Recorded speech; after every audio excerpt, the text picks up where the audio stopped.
আসসালামু আলাইকুম। সবাই কেমন আছেন? আশা করি ভালো আছেন। তারপরেও বেশি ভালো না সবাই, এই জন্য বাংলাদেশে ভয়াবহ বন্যার কারণে। তো এই ভিডিওটা দেখেন আর কিছু কথা বলতেছি। দেখেন, এমন একটা সময় বন্যা দিছে যে সময়টাতে আমাদের সরকার পরিবর্তন হয়েছে। তো পাশের দেশ যারা, অনেকে বলতেছে ইচ্ছা করে ছাড়ছে, অনেকে বলতেছে যে না, ওই দেশে বন্যার কারণে ছাড়ছে।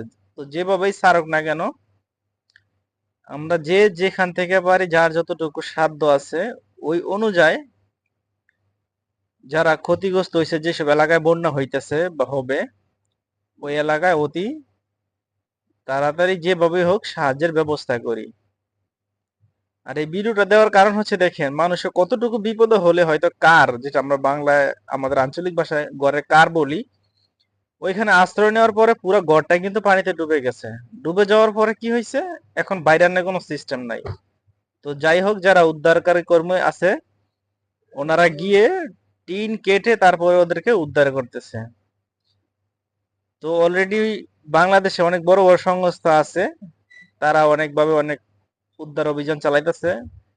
পাশাপাশি বাংলাদেশের সেনাবাহিনী, আরো যারা যারা বিমান বাহিনী যারা আছে, এরাও উদ্ধার চালাইতেছে। তো পাশাপাশি আমার রিকোয়েস্ট থাকবো, যারা আশেপাশের জেলাগুলাতে আছেন, যে এলাকায় এখনো বন্যা হয় নাই, তো ওই এলাকা থেকে স্পিড বোট বা নৌকা নিয়ে, যেখানে মানুষ যাইতে পারে না, আপনারা ওইখানে গিয়ে খোঁজ নেন যে ওইখানে আরো লোক আটকা আছে কিনা। অলরেডি অনেক জায়গা থেকে অনেক মরদেহ কিন্তু বেশি বেশি আসতেছে নদীর মধ্যে।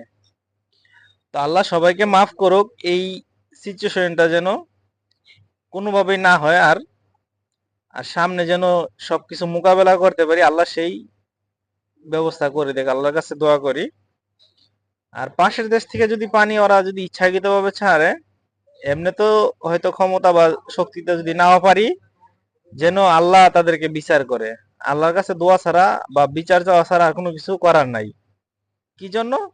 ওদের দেশটা একটু উঁচা, আমাদের দেশটা একটু নিচা।